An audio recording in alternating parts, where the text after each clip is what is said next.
Sandhya doesn't show live streaming. I'm waiting for it to say live streaming. It is showing live, Yumna. It says live on YouTube. So we'll have to edit. Thank you. So welcome. It gives me great pleasure to be hosting today's session with Vandana Kohli. For those of you who haven't joined ELSAConnect before, this was the brainwave of the other Vandana we have, President of the Bangalore chapter, Vandana Serene, who looked for us to connect with each other during the lockdown. So it started in March with the first lockdown where we met daily, and it's grown from strength to strength since then, where we now have thrice weekly sessions. And this is something like the 70th session that we're on at the moment. So this is Vandana Kohli with me, who I know a lot of you know and probably needs no introduction, but give me the honor of introducing her anyway. She is a filmmaker, musician, and writer with an interest in the human mind, behavior, and efficiency. She studied history honors at LSR and was a Delhi University topper. An alumni of FTII and UCLA, her films include projects on biotechnology, major depression, music, crime, biographies, Indian Air Force, and Indian law, amongst others.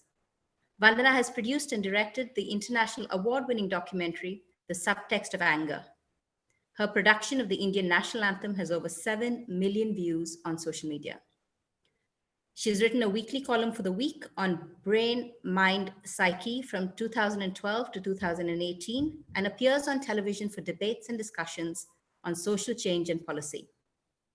She has also released 2 instrumental albums of Indian melodies on the piano. Vandana has served twice on the jury for non-feature films for the National Awards in 2015 and 2019. She has been a member of the Board of Governors for the National Institute of Fashion Technology from 2016 to 2019. Apart from screenings and lectures on emotional well-being, she's currently writing a book on mental and emotional health. The flow of the evening is going to be that Vandana is going to present. We're going to ask a few questions and then open the floor to questions. Anybody who has questions, please start off by writing them in the chat for us so we can identify you have a question, and we'll take it from there. Vandana, thank you so much for agreeing to join us this evening. We're all looking forward to your session. Over to you.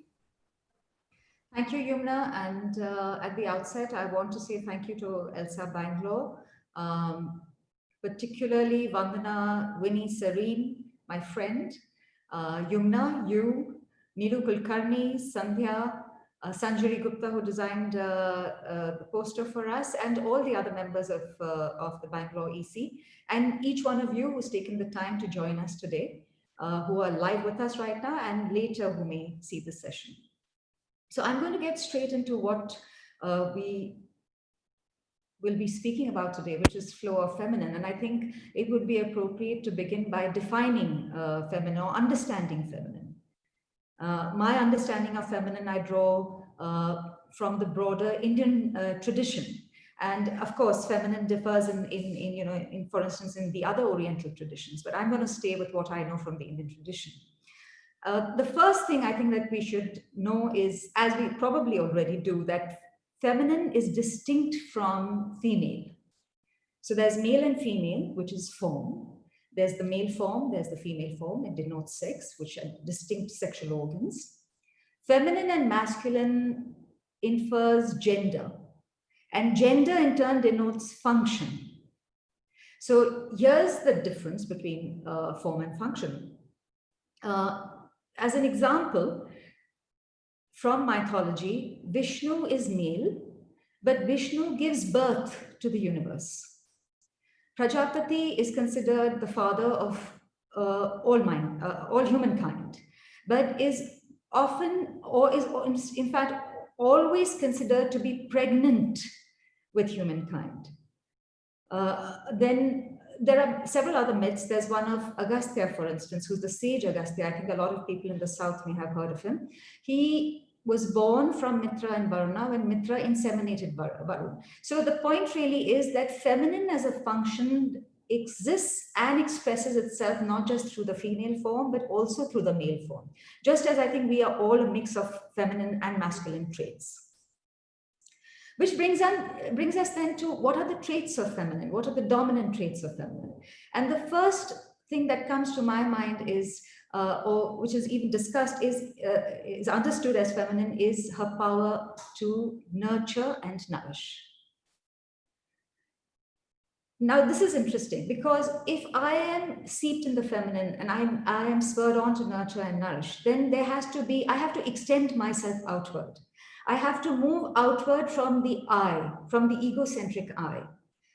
And this extension outward and onward, therefore, gives birth to movement. And when you come to the Indian tradition and we speak of feminine is actually kinetic energy. Feminine is dynamic. Feminine is movement.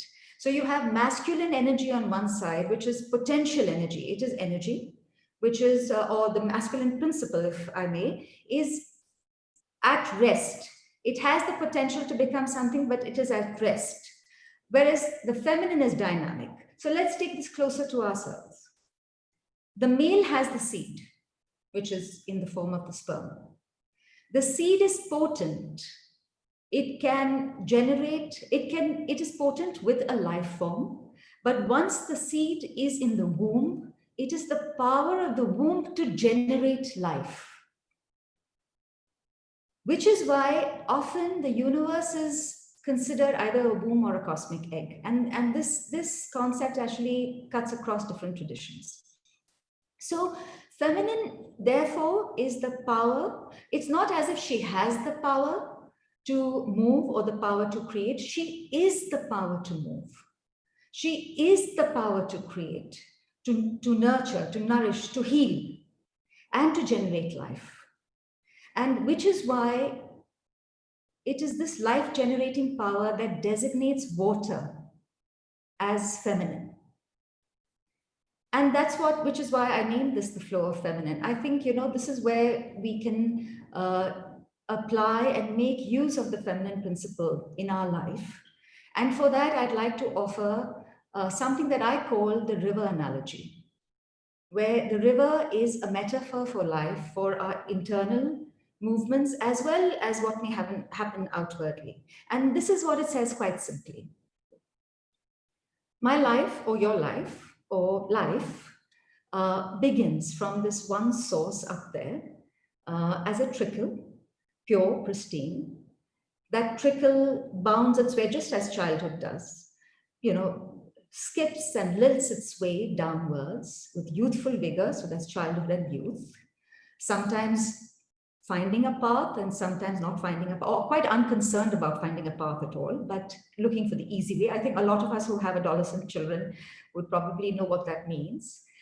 But it moves downwards and then it hits the plains. And that is a point of reckoning, because the plains then signify responsibility. So either we're taking responsibility at this point for ourselves, or we're taking responsibility for parents, or we're taking responsibility of a new family, a spouse and maybe a young family. And this responsibility requires us, therefore, to be seated in rootedness. It demands, it needs us to be rooted. And from here onwards, we begin to move. As we move, life experiences happen, life processes happen, and we gain in depth and we gain in volume. And then in time, something else happens to the river. Its rhythms, it slows down, its rhythm changes. Now, this is a very pertinent marker, and I think we all experience it in due course of time. I mean, it's something which is absolutely inevitable. I remember my mom telling my dad, a few years ago, about 20 years ago, Cole, don't rush me. I'll be ready in time, maybe 15 minutes more, but don't rush me. I'm not as fast as I used to be. And I used to wonder, what might she mean by that? But I think all of us at some point begin to realize that this is what happens. We hit a point with time where there is a physiological change within us. Our rhythms change.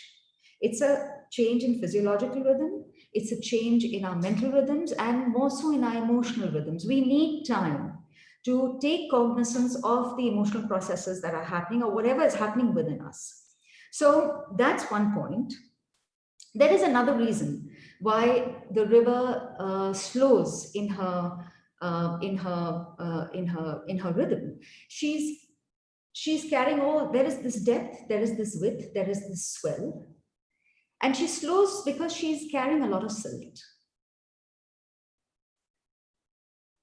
And that, when I translate and apply it to my life, I feel that denotes, I know that that denotes baggage. And I'm going to say this, I'm going to make, this is, I think there is a key here to a lot of the things that we face. And I will make this generalization. Women have this tendency or want to carry everybody along. You want, deep within it comes, I think, from a genuine need to want to share one's joy, one's celebration, one's caring, one's concern. But we want to take everybody along. We want to make everybody happy all the time. So it could be immediate family, it could be extended family, it would be friends, acquaintances. The staff must think well of us. Strangers must regard us well. And this, to my mind, is a problem. If the river were to carry everything she touches, she's going to choke. And when the river chokes, her waters become stagnant, and stagnant water is dead. It loses its essence. It loses its power to generate life. And similarly, we need to shed that baggage. And look what happens when the river sheds her silt. Her silt settles on this river bank and makes this bank fertile. And people are grateful and thankful and they pray to her.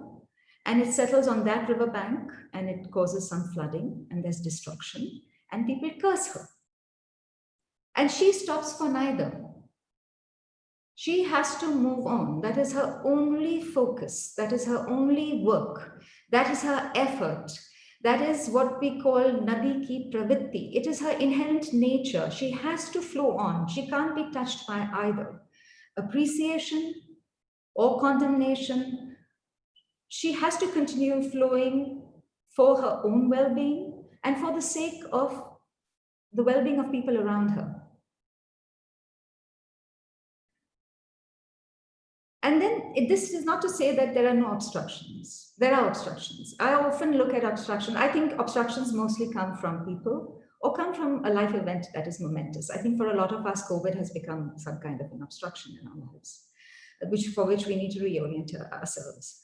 But when I come back to the river analogy, I feel that there are, so we look at it, we consider obstructions as maybe large boulders in her path.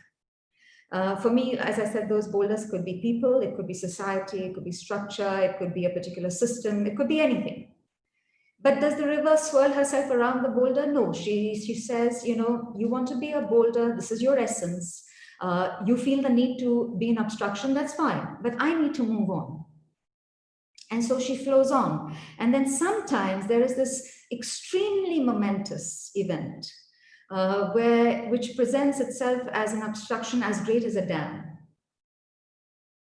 And here's where I'd like to quote an architect who had come home once. There was some water seepage happening, and we showed him the area, and we said to him, I said to him, I said, should we plaster it? He said, he looked at it and he said, www. And I said, what do you mean? He said, water will win. He said, you can plaster it, you can put plastic emulsion, you can put wallpaper if you want. But if water has found a way into this, and if water wants to come out, it is going to find a way, it is going to win. Water will win. And I was so struck by that. I thought it's a mantra, and it has proven to be a mantra. I think it's a mantra for all of us, men, women, anybody, for us to realize that irrespective of the obstruction that is ahead of us, of that we may face, if we are fluid, continue to be fluid as feminine is, we will find a way out. Now, when Vandana asked me and Yumna, we were talking about what to speak, I said this is something that is really close to is something that I really want to speak about, because I really believe that we, both men and women, are in need, perhaps more than ever, to align our inner waters to the feminine and its qualities, to break out of what has become, what is an extremely rigid, material construct of success, which is putting so much pressure on people, which is, the weight of which seems to be crushing people, men, women, anyone. We just have to see what happens when you put yourself out to earn a livelihood, the systems that we are negotiating, the structures in place, the emphasis on success are generating an overwhelming amount of stress and strain, which is too aggressive. And in that sense, it's self-defeating.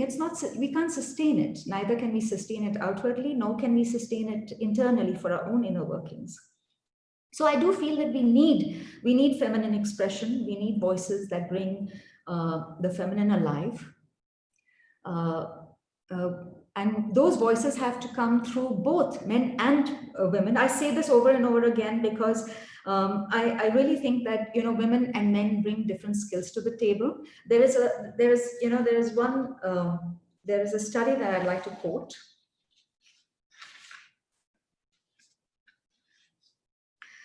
Which is from the Warwick Business School. It says that, it was a corporate study on women investors, and it says that women make better investors. They buy stocks that are safer, more established. They buy stocks that have a greater return over a longer duration of time, which means that they are less fidgety. They take a longer view, a longer perspective of stocks. They trade less frequently. They are more outcome based than speculative, because they do not trade for the thrill of things. And they also sell shares that have done well and hold on to the shares that haven't done so well, because they're not in it for great profit and great speculation, as I said. So, which is why I'm constantly saying this and emphasizing this, that the feminine has to find expression through both the men and the women. Anyone who is aligned to the feminine will naturally be spurred on to nurture, to nourish, even as we compete, to encourage, to mentor within our zones of influence, however large or small they are. If we're on the board of a company, then it could reflect in company policy. It could reflect in our workspaces. It could reflect at home. It really doesn't matter how large or small our zone is. But once we are aligned and expressing ourselves through the feminine, then I think that the tone and the approach with which we express ourselves outwardly, and the approach that our effort takes, would definitely bring different results. I also want to say that we often have these gatherings where we talk about the feminine, we talk about women, and we, as this very room, which has all women in it, I think our voices and the feminine flow has to find itself again through the men also, because I feel that men and women support and encourage each other. I don't believe this is a man versus woman thing ever, that we need to displace the men. I feel very encouraged and very supported by the men, the guys in my life, whether it's family, whether it's my friends. So I'd like to I'd like to quote Dr. Karan Singh. I think what he said was really beautiful. He said this at another ELSA's book release many years ago. And this is what he said. He said, behind every successful man, there is a woman telling him often that he's wrong. And behind the success of every woman, there is often a man telling her that she's right. And I think it's not just, the men who support women. I think women draw a lot of strength and attribute their success also to community. And I think we can be that community for each other, which we are. I've seen so many other groups that are doing exactly this. And I'm sure this group will do the same. And it's been great. I think if we align ourselves with the feminine principle and its flow, I think the world will be more gentler, will be gentler and will be more dynamic. Yeah. Thank you. Anna, thank you so much. I think it feels like I've gotten a tour of the universe with that talk. And I have so many questions for you. But let me just start with where you began, which is about the river as metaphor, right? Did you pick river as metaphor? And I'm sure there are multitude reasons, but I want you to unpack it a little bit.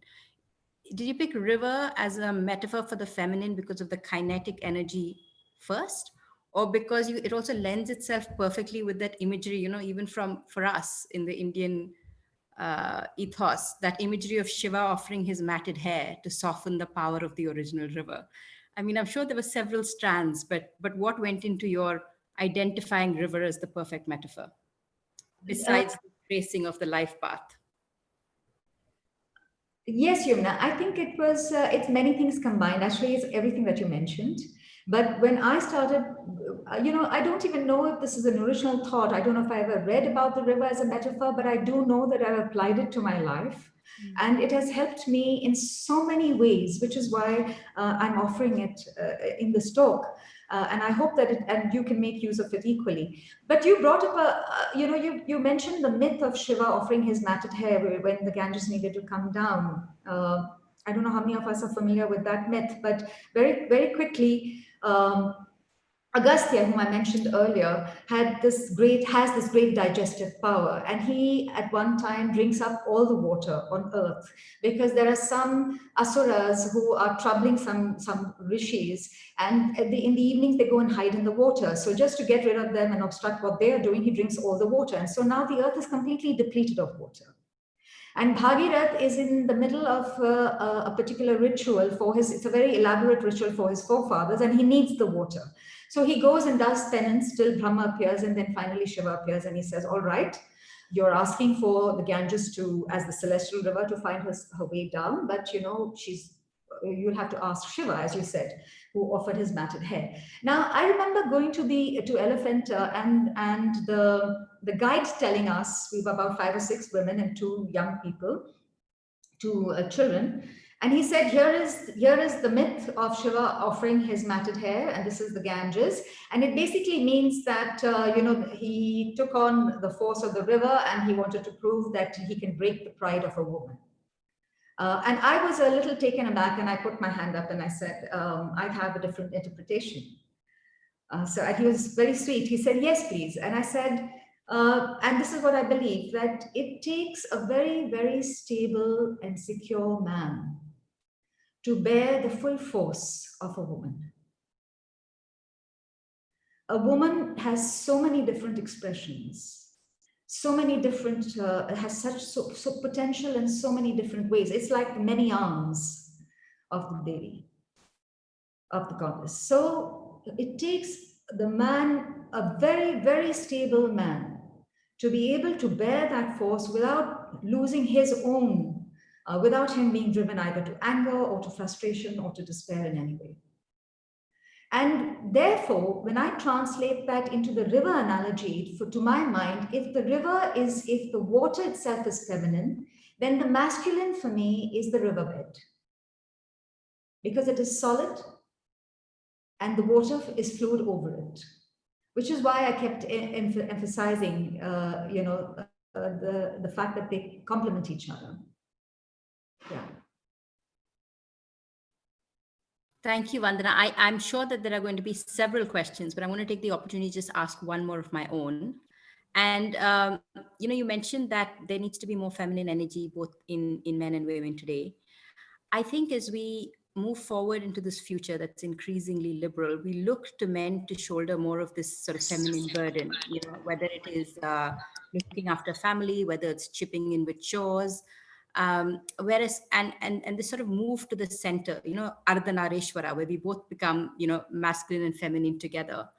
But women, women tend to manifest the masculine energy, I think, less as potential that comes out and that manifests, and more as sort of the superficiality of the male aggressiveness.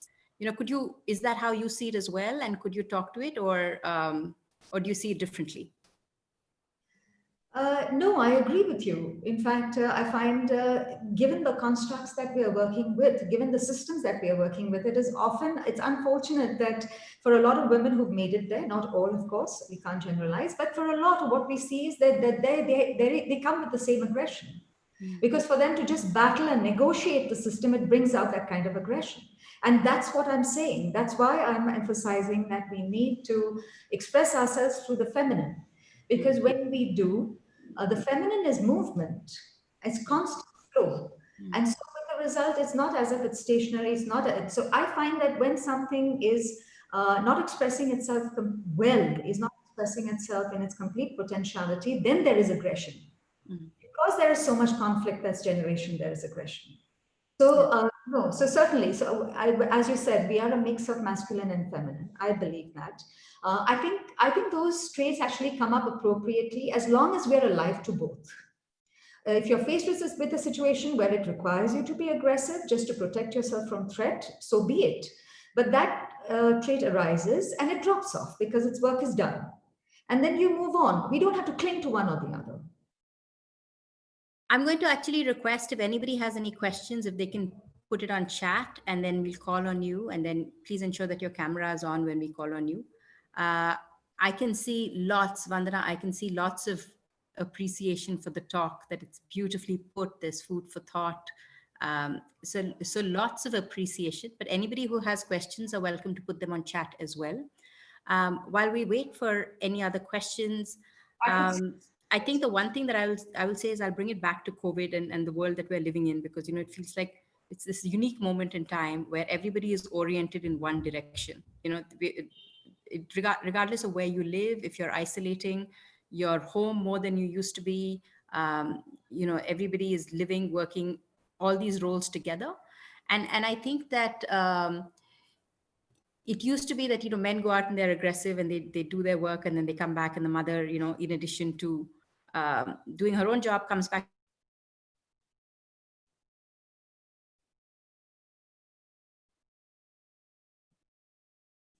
I think we've lost you, Yumna. Yeah, I think we've lost Yumna.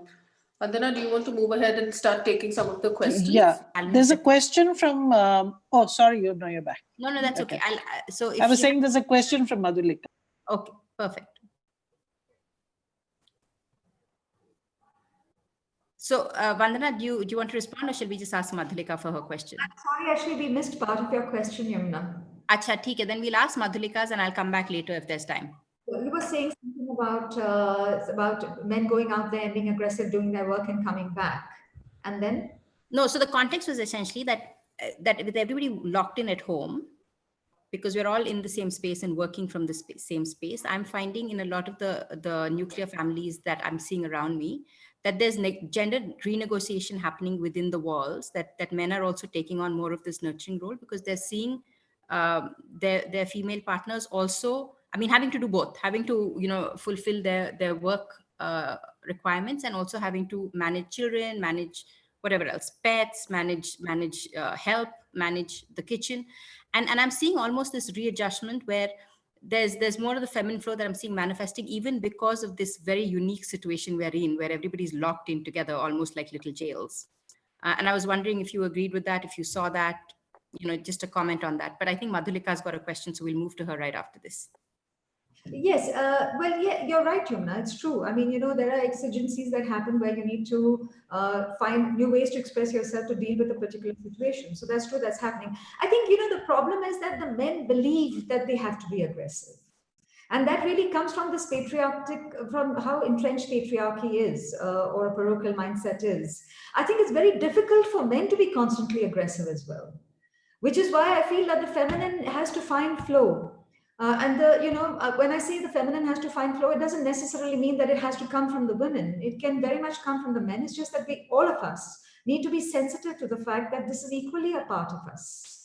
In so many ways, I find my brother is more nurturing and nourishing sometimes than I am in the way we react to situations. And I, for one, know that, when I was very young, my mom was ill. And my brother, who's older, a couple of years older, just naturally doubled up as some kind of a mother figure for me and would look after me. So, it exists. It's just that I think that with the constructs that are out there, this expression is not finding enough, it's not finding vent. It's not finding opportunity to express itself, because to make it in this world, to be successful in this world, requires you to be so aggressive all the time. And that's why it's crushing. The weight is crushing. People are breaking down. It doesn't matter if it's men or women. Thank you. I'm going to call on Madhulika. Madhulika has a question. Madhu, can you turn on your camera and ask it, please? Isn't my camera on? There you are. We can see you now. Go ahead. Yeah. So, hi, Vandana. Wanted to just, ask you, while you were talking about the man and the woman, the form and the energy and the nature. So how is yin and yang related to this energy and nature of the masculine and the feminine? So the yin and yang, as you know, is an Oriental concept which talks about the polarity of the world. Masculine and feminine, therefore, is also a representation of the yin and yang. The yin and yang stands for all polarities. So you have light and dark, you have pain and pleasure, you have failure and success. Any polarity, for that matter, bipolarity, is represented by the yin and yang. Interestingly, though, Madhulika, what I know in the yin and yang philosophy, the masculine is active and the feminine is passive. Whereas in the broader Indian tradition, it's the other way around. Simran has a Thanks. question. Simran?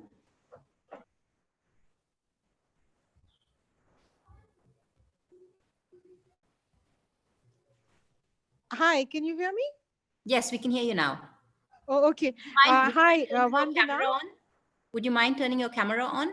Oh my, now I'll have to figure out how to do that one. So shall I ask my question meanwhile, and then I'll Yes, go ask keep your figuring question. out? Go ahead. Go ahead. Because now it just say, I'm just on some page which says done speaking, and it doesn't show anything where I'm tapping this phone like, all right, Don't I'll worry ask my about it. question. Go Vandana, ahead. my question is, like when you say the Indian tradition, what are you really looking at? The something like the androgyny, is it?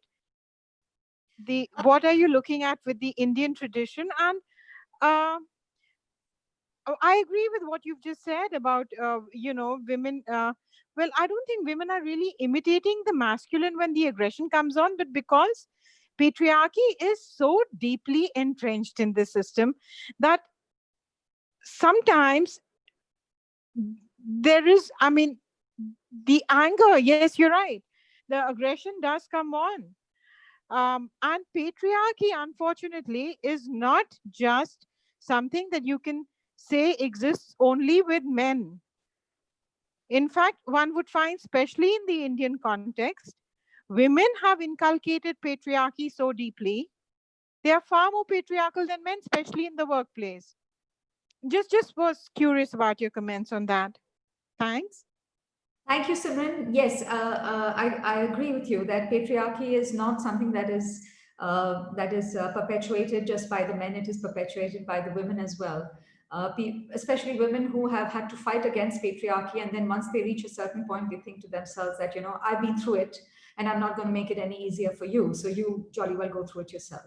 Well, it's a pity. First, I agree with you that patriarchy is very deeply entrenched. We have to remind ourselves that there are societies where patriarchy is not the norm. They are few in number. They may be matrilineal or they may be matriarchal. But when you speak about the anger that patriarchy generates, here's where I want to come back to the feminine again. The feminine is fluid. The feminine is flow. Which is why I presented the river analogy, because a lot of our problems arise from the fact that we get stuck. When we are angry or frustrated or disappointed or dejected, we get stuck.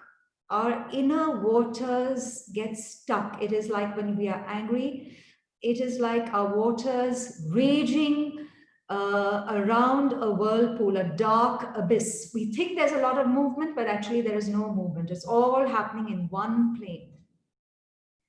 Which is why we need to remind ourselves that there are things that will happen which exist. There will be people who may be obstructions in our path.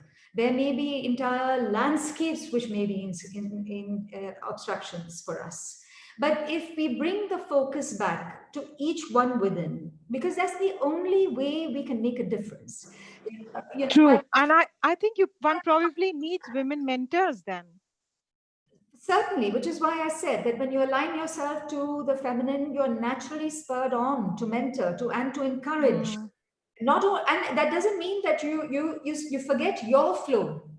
You have to pursue your own flow, because when you pursue your flow, you are well. Your well-being is taken care of, and therefore the well-being of people around you who are in your zone of influence also is affected positively. Okay, no, one thing I'll just like to add, like when we speak about patriarchy, and I'll speak about North Indian society or Delhi society particularly, since I live here and all my gender studies research is within these parameters. I think the one patriarchal, well, Simran? the one norm of patriarchy that one really needs to break is the chastity imposed on women. Which again, when I'm saying that, I'm not saying that everybody go out and start, a sexual revolution or anything, but shame, chastity and shame. Simran, thank you for that. I think I'm going to just hear, I've got questions that are piling up and I have one eye on the time. So while I'm loving the discussion. One comment, if I may, very quickly to Simran. Yes, Simran, yes, of course, Vandana. The book that I'm working on does deal with that. So I hope that whenever it's published, I'm wonderful. I'll look forward to that. Thank you so much, Vandana. Very much for your question. Thank you. Thank you, Simran. I'm going to ask Rama to ask her question, please. Vandana, I have actually it's related to an earlier question you were answering. That is regarding the feminine in the workplace. Now, the problem in the workplace is the feminine in the workplace, when you're dealing with masculine aggression, is seen as a sign of weakness, not as a different form of strength. And it's a very difficult perception battle that you're constantly fighting against, because you're also, particularly if you're working not in a flat structure, but in a hierarchical structure, the perception of strength does matter where you are operating from. So how exactly would you think that should be handled? So Rama, thank you. That's a very pertinent question. We all face it. It's a dilemma that we all have. I think that, we can make use of our aggression as a presentation. Anger often is used as a presentation. You present yourself as angry. That's a different thing. Or you present yourself as being tough, or you present yourself, but it doesn't mean that you are gripped by anger within. They're two different things. My point is this, that as long as you are fluid within, as long as you are in touch with your feminine side, which is basically aligned to nurturing, nourishing, encouraging yourself as well as outward. You must take care of your own first to be of use to anybody. You have to honor your truth, to be truthful in whatever you're doing. As long as that is all right, you can take what you want while you're working as a tool, provided you're not stuck in the aggression of it. Because if you are internally stuck in the aggression, then it's just going to consume your energy, and then we're not aligned anymore with the feminine. So I hope you're getting the flow of what I'm saying. I'm saying that you can pick different tools. You can be tough. You can be aggressive. You can also be firm. From the anger film, if I may quote Susan Nolan Hexamer, who used to be the head of the psychological department at Yale. She said that women have to learn to be able to respond assertively. So you don't go on making accusations. You don't add to making accusations, but you do say what is bothering you, what is upsetting you in a firm and in an assertive way. And I think that's one tool that can help. I use it more and more. I find that, if I speak harshly, people forget what I was talking about. They don't remember. I may have had all the reason to speak harshly, but they won't remember my reason. They will remember me for speaking harshly, and that just throws up its own cycles. So I think it becomes important, therefore, to practice that assertion and saying clearly what you want to say without getting caught in the aggression of it. Thanks, Thank you. Vandana. You got my point precisely. But that it's not a supplementary exactly. But the perception, even when a woman is speaking firmly, is that she comes across as very, very angry and aggressive, whereas a man speaking the exact same tone comes across as being assertive. There is a very, very clear distinction over there. Yes. And I'm speaking from a position of power, so I know exactly what I'm talking about. No, Rama, absolutely. I agree with you. When a man is ambitious and pursuing his ambitions, he's dynamic. When a woman is ambitious or is pursuing her aspirations, she's over ambitious. So we have all faced this. We're all faced. All I'm saying is that forget what anyone may demand of us. As long as from within we are at a point of stability within, a simple flow from where fluidity is flowing, and we know where we want to go, we can find our own ways. There will be trial and error. Person I can be more aggressive and get my point across with this person. So we need to be dynamic in that sense. Dynamism is not just moving ahead insensitively and saying only I'm going to push my way through. It's not that. It is a question, it is seeing what is best suited moment to moment. That is what Thank you. Yeah, sure. Thanks a lot. Thanks, Rama. Thanks, Vandana. I'm going to request Smita for your question, please.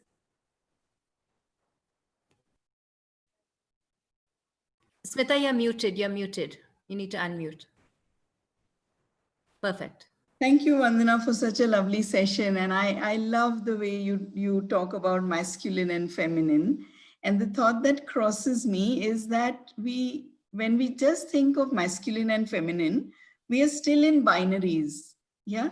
Wouldn't you rather think of this as a spectrum, because all of us embrace and represent and embody masculine and feminine traits. And some of my dearest friends are from the LGBTQ community, and they are so wonderful because they don't live in those binaries. And they've gone through the pains of being subjected to one of the binaries while wanting to belong to another. And so I was just thinking, what do you think about that? And what do you think about looking at this as a spectrum, and each one of us being embodiments of both the masculine as well as the feminine?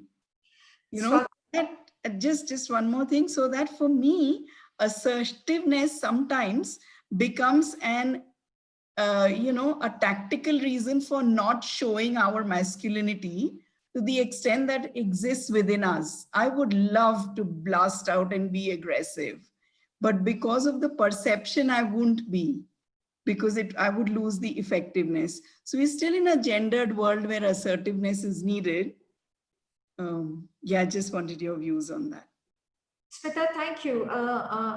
Thank you for touching upon something that I think I have neglected and should have emphasized upon more. You're right. It is not a binary. It is a spectrum. Like even from light and dark is an entire spectrum. It is not light and dark.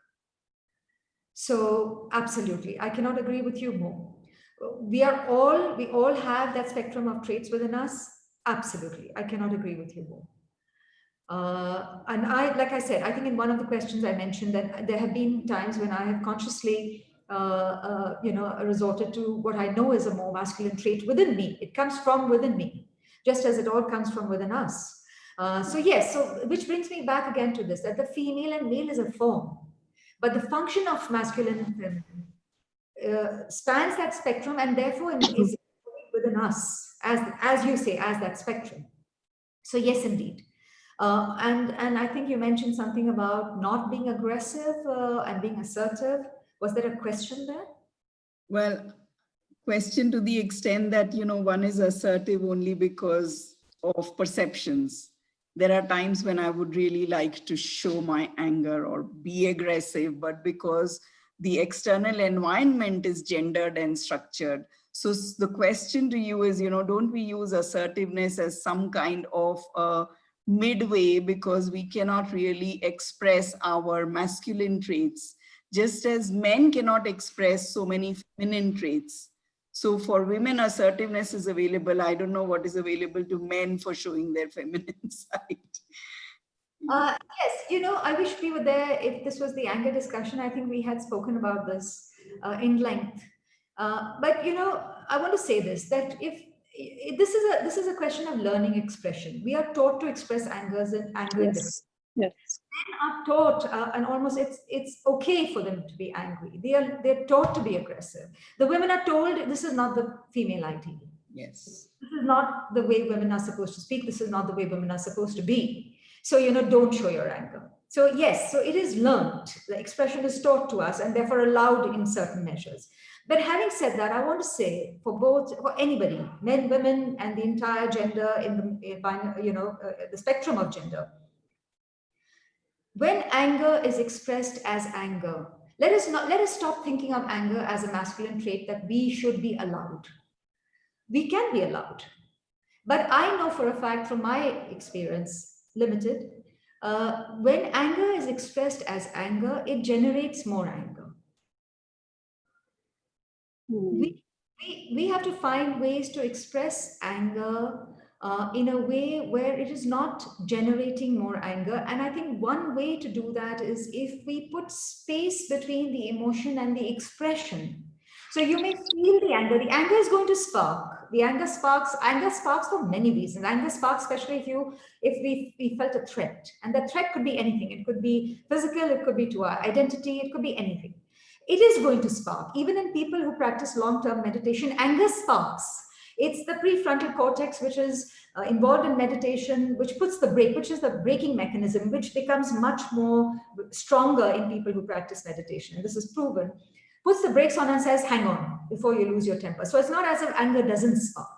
So I'm saying that anger will spark. But when we realize that this is what is happening within, if we express it as anger, then it has control over us. If we are a little more mindful, and this comes with practice of how we want to express it, then we put space between the emotion and the expression. And I think that is more effective. In my experience, it is more effective. I know that it's like Jaggi Vasudev said, we interviewed a lot of people for the anger film, and we didn't use him ultimately in the film, but he said something pertinent. He said, when you express anger as anger, your car does move ahead, your work does go ahead, but it's like running your car on bad fuel. You leave all this black smoke behind, which impacts everybody, and that creates its own problems. I think when I say that we need to align ourselves to the feminine, I think we need to stop thinking that we are not being allowed to do this or allowed to do that. Because frankly, if I'm even allowed to be angry today, I know that I may not choose to do that because I know the effect of that. I'm not looking at it as a masculine trait. I think aggression comes from being thwarted. And if I'm going to center myself at a point where I know that I refuse to be thwarted internally, all right, I can see this is an obstruction.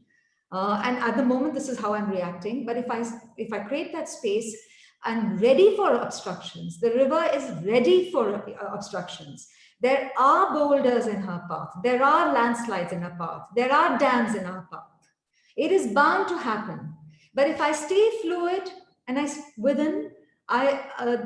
it keeps my energy directed to the fact that I want to find a way out. I don't want to get caught in the problem to the extent that it consumes me.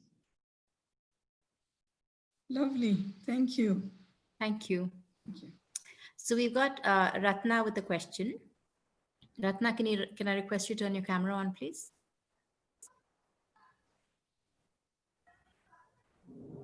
Ratna? Or even your mic? There we go. Hi. I think got another question, but since I'm on it, thank you so much, Vandana, for this wonderful talk. It's really got my mind thinking. And the question I asked first, I'll come to that later. But you were just talking about anger, spacing out. Ratna, you've gotten muted. You're muted, so we haven't heard anything. So after you have a new question, so when you your new question, if you could start Okay. with that, Am I audible now? you're audible now. So first, I of course like to thank you for this wonderful analogy that you gave us. It's really got my mind thinking. And I wanted to ask you two questions really, if there is time. The first one was that, like you said, if a man needs to be really strong to be able to handle a woman who's like a Devi, then does that give him the right to be aggressive and lead to stuff like domestic violence and all that that's taking place these days, especially when people are locked up in their homes? And my second question was, how do you space between anger and emotion? I'm angry all the time, and I don't know how to control myself. I guess the anger controls me. How does that? How do you space out the two? Okay, I'll take the second question first. I think, as I said, anger arises. And this is a practice. I'm still practicing it. And I made a film on it. But we have to grow, we have to be observant to the fact every time we are angry, we have to be observant of the fact, realize that we are angry. And we've been told so many times that do not express your anger, do not say things when you're angry. I think that is a practice, one. The second is actually we need to understand what is making us angry. And there are many things that are making us angry. That is certainly a process. There are many issues which are the most common issues. One is when you're hungry. Vandana, sorry, is something happening there? Did something? I don't know. Can you try again? Your voice suddenly became really blurry after you said. I'm closer. Can you hear me now? Clearer again. Yes. Okay. Clearer again. Thank you. So Ratna, as I was saying, there are two fundamental things. There is reasons why I'm looking angry. But the two. 8 seconds. Vandana, sorry to keep interrupting, but I don't know if is there something that's moving around there, because suddenly it becomes very staticky and we lose you partway through. No, I might be losing signal. Why is that noise?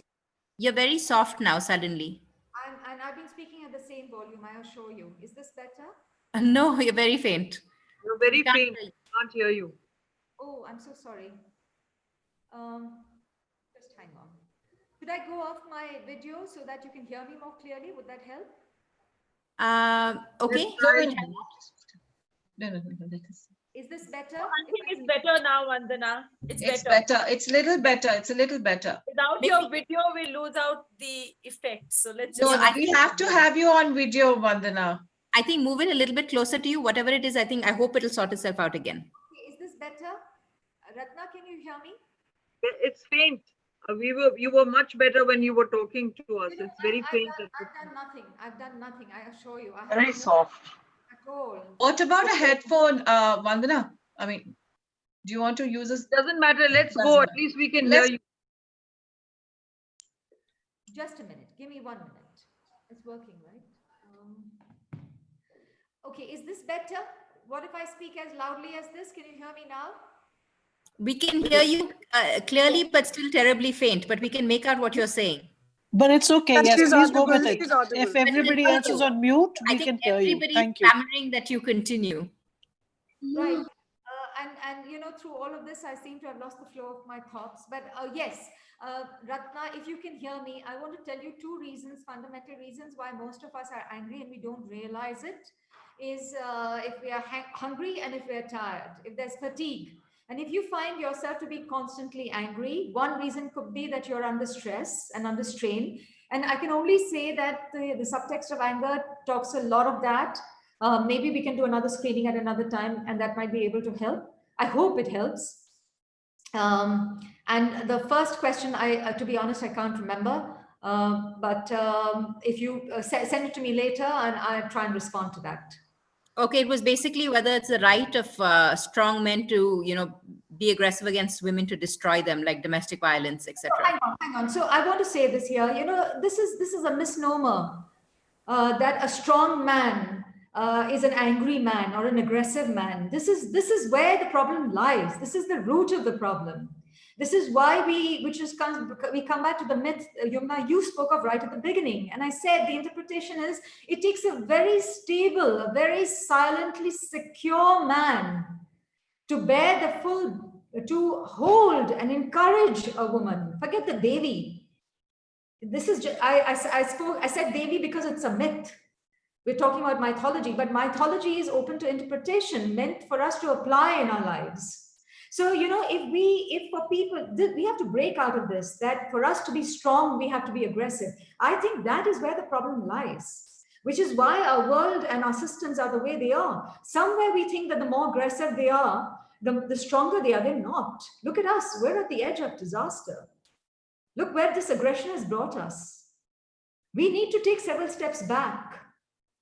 We need to tap into something which is nurturing for us, and once it is nurturing for us, it is sensitive to the needs of others. Because if you're alive to something within you, to the feminine within, which is naturally nourishing, it is naturally dynamic, and we need to find that point for ourselves.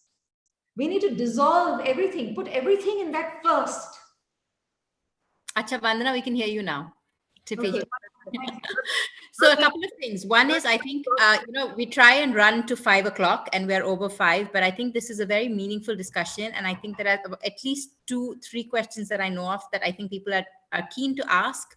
And so rather than preemptively abbreviate it, I think executive decision will be, we'll carry on for the other 3 questions and then, do the formal close and the announcement of the next session. And then whoever needs to leave can leave. So Sandhya, next, please. I hope that's okay with you, Vandana. I hope you're okay to carry on another little bit. Yes, Okay. I'm fine. Okay.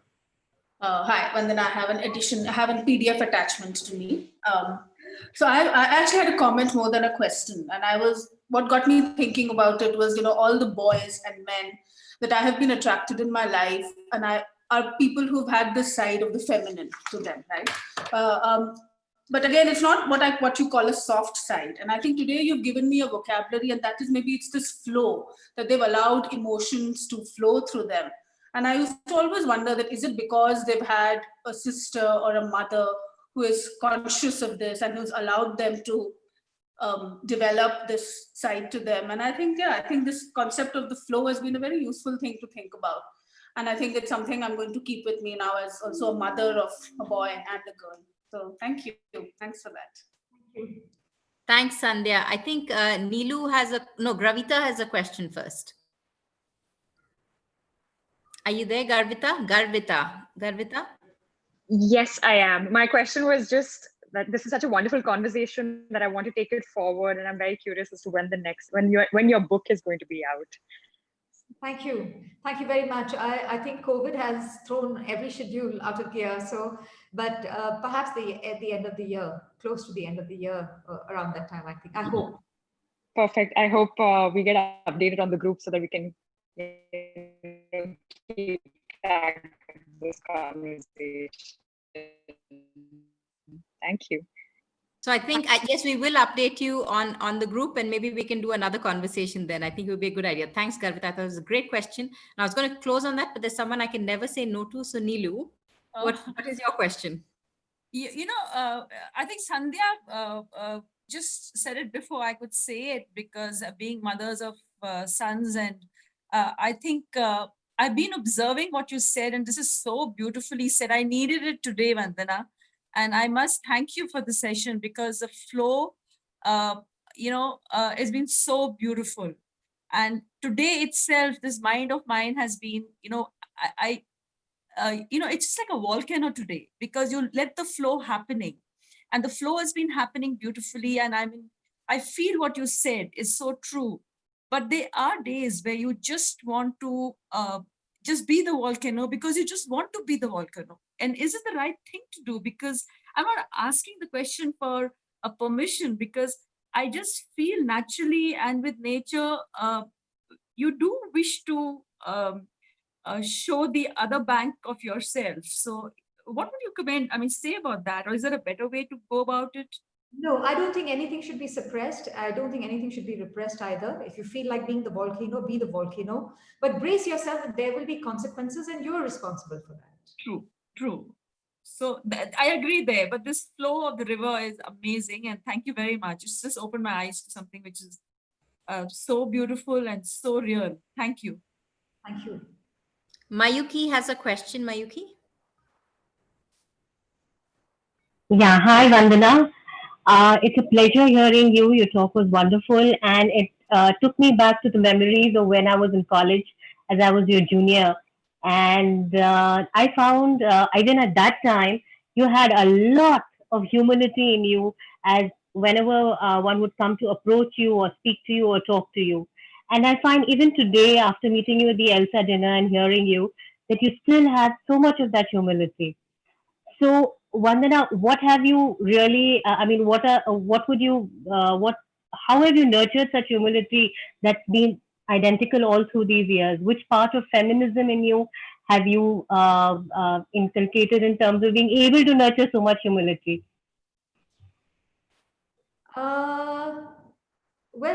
Thank you for your, your generous comment and sharing. I'm very touched. I think only I know the mistakes that I have made and continue making, and the errors that I make. And I think if we are all, aware of how much we can fault, it just naturally keeps you rooted.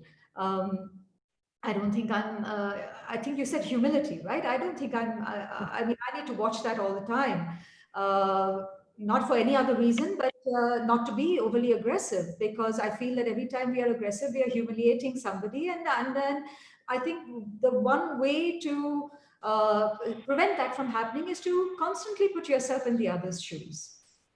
And this side, if you ask me if there's ever been a practice, yes, I think that has been a practice. Even when I found people have been aggressive to me, or I've been the brunt of something that has been unfair, I try to put myself in the other person's shoes, and I realize that the insecurities that I see within myself, I see in them, and it's okay, it's all right. Which is where the river becomes important then again, because I know that I needn't take this to heart. I can be impersonal about this. There's no need for me to put the I in the center of everything that is happening. The river, for instance, and I didn't get a chance to mention this, but the river, when she reaches her final destination, which is the sea, her waters are no longer her waters. Her water is everybody's water. And everybody's water is hers. There is no I. So nothing of her really remains. And therefore everything remains. So I think we need to keep that in mind, even as we flow on. Yes, true. Thank you. Thank you so much, Vandana. Thank you. I can see more hands going up, but I also know we need to close the session. So here's what I'm offering you.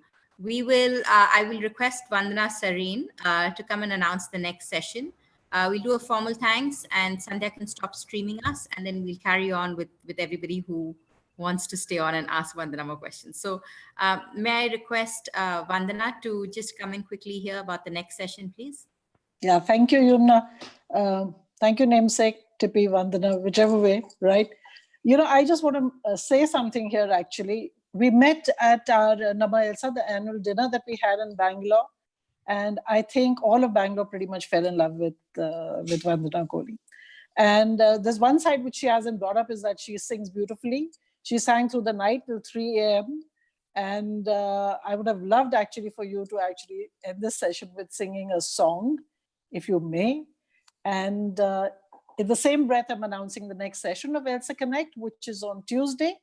It's going to be Varuna, who's going to be sharing a part of her life. And she sent a picture of us, of her sitting in an aircraft as a pilot, one of those glider types. And so, it's an exciting, adventurous session coming up on Tuesday. So, Tippy, are you going to oblige us by at least humming a few lines, if you can, please?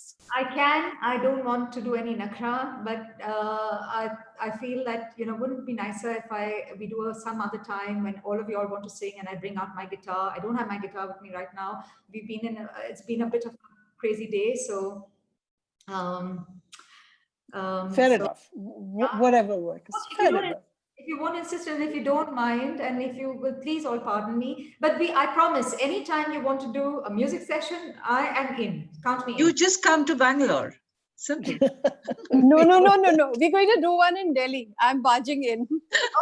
No, we've got Vandana first. Vandana is ours. No. Okay, all right. Before this devolves any further, I've I'll already just... spoken with Vandana. Acha, Sanjari, एक sec. So, Vandana, formally, thank you so much. I think you've taken us from something that's really highbrow, that's very kind of sometimes difficult, I think, because you think it's too esoteric to access, but you made it so relatable. You know, you've really, I think, brought it into you've played it out the way that everybody can appreciate and internalize, and spoken, I think, to each one of us with things we can take away. So thank you. I am now going to say see you all who are part of ELSA Bangalore on Tuesday. And for ELSA's, which is going to devolve into our usual thing, carry on. Sandhya, thank you. If you could stop live streaming, please.